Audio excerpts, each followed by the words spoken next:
Welcome to Transmissions from the Dog.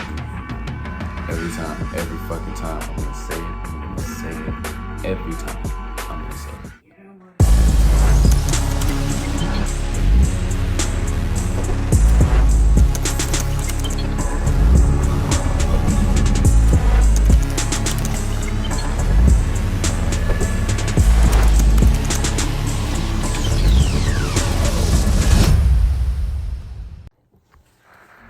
Obviously, next topic, Wukong.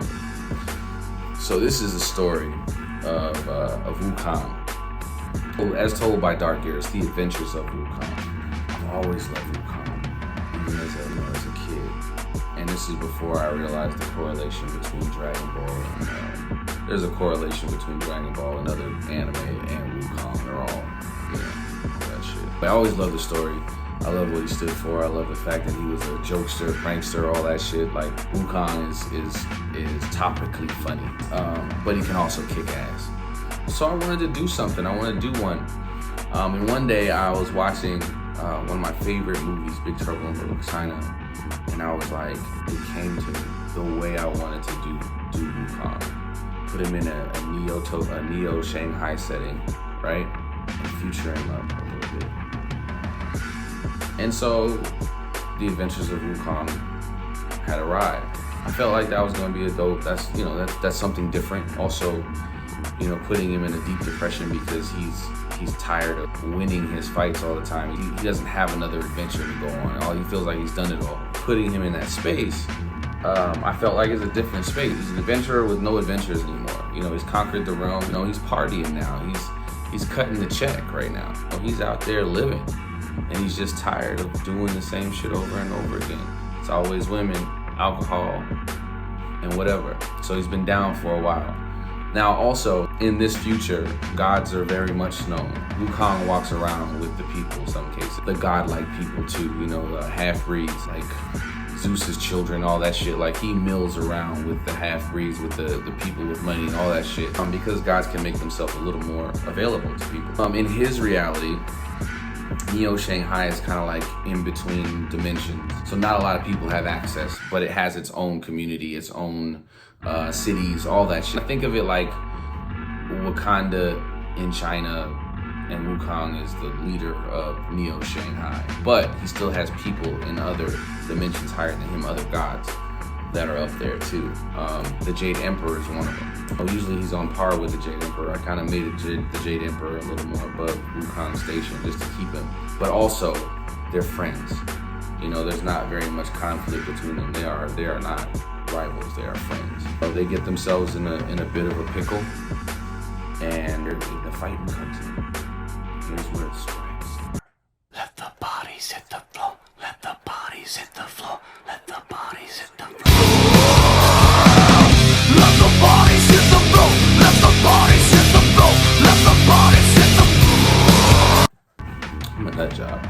So with the tournament of champions, tournament of the gods, and the fact that it's a tournament is fine. I not a lot of people gravitate to those storylines, but we're changing it. We're not going to do your quintessential tournament. Twist on this one is ridiculous. And the gods he's fighting are different. Like, we're not going with we are. Now, we're going to have your Hercules, we're going to have your fucking Ares, we're going to have your Thor, all that stuff, we're going to have that in there. But also, we're going to have Oshun, we're going to have Horus, we're going to have, a few more African pantheon gods. We're going to have a few Asian gods, a lot of gods, Incan, Mayan gods. Like, we're going to have those that people don't readily recognize, native gods that we're going to have in there. How Wukong works is the gods that are worshipped, and here's how it kind of ties into the Dark Year universe altogether, are in their own pocket dimensions. They have their own pocket dimension that is around Earth. Think of it like gods have satellites. So just like Verizon has a satellite, or AT&T has a satellite, they can send the signals down to you, the love back. They can bless you, or they can curse you from there too. Cut your service off. So that's how gods work in the Dark Year universe. gods have their own pocket dimension, and they send and receive love and service. And then if you fuck up, they cut you off. You don't get service anymore. So that's how they work. You know what I mean? They receive energy and love, and just like that, and that powers them to power you. So it's a reciprocal thing. So in this, you know, Jade Emperor gets to talking a little bit too much, and bada bing, bada boom, we're out of there. Wukong is then placed into a position where he has to fight. And after this is a long time of him not fighting. He loves it. It's an adventure. He's in there. He's in for it. It's a different adventure. He's never fought in a tournament. He's never fought in a tournament at all, ever. So this is something new to him, and he's like, okay, so we're gonna lose the realm. If we lose the realm, we're done. And here's the thing: if they lose, they don't technically die. Their dimension does not get obliterated. What happens is that you lose, and it's like if me and you get in a fight, right? Let's say we get in a fight, and I win. That means I have my house, and then I can come to your house and put my feet up and hump your girl and eat your food and watch your TV and smack you in the face, and you can't do shit about it because that's mine now. I own your realm. So that's what the tournament is. He's gonna own all the realms from the combatants that come into. So I can't tell you who the villain is or who the big bad is, but once he comes in, then like I said, when he comes in, he'll say what it is. Some of these guys got some heavy skin in the game, man. I'm telling you. So you'll know when the bad guy comes.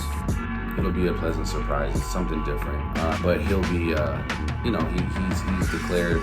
It's because the Jade Emperor was running his mouth talking shit. So he basically declared and said, hey, you're talking all that shit. Why don't you put your money where your motherfucking mouth is? Because Wukong has kicked ass and taken names for so long that he was like, I got a sure bet, motherfucker. But nobody knows about this new guy. He's new. Keep that in mind. How weird is that? Nobody knows about this guy. He's brand fucking new. Like, wait a minute. Hold up. Where'd you come from? So, just keep that in mind. It's gonna be some off the wall shit. So, that is Wukong.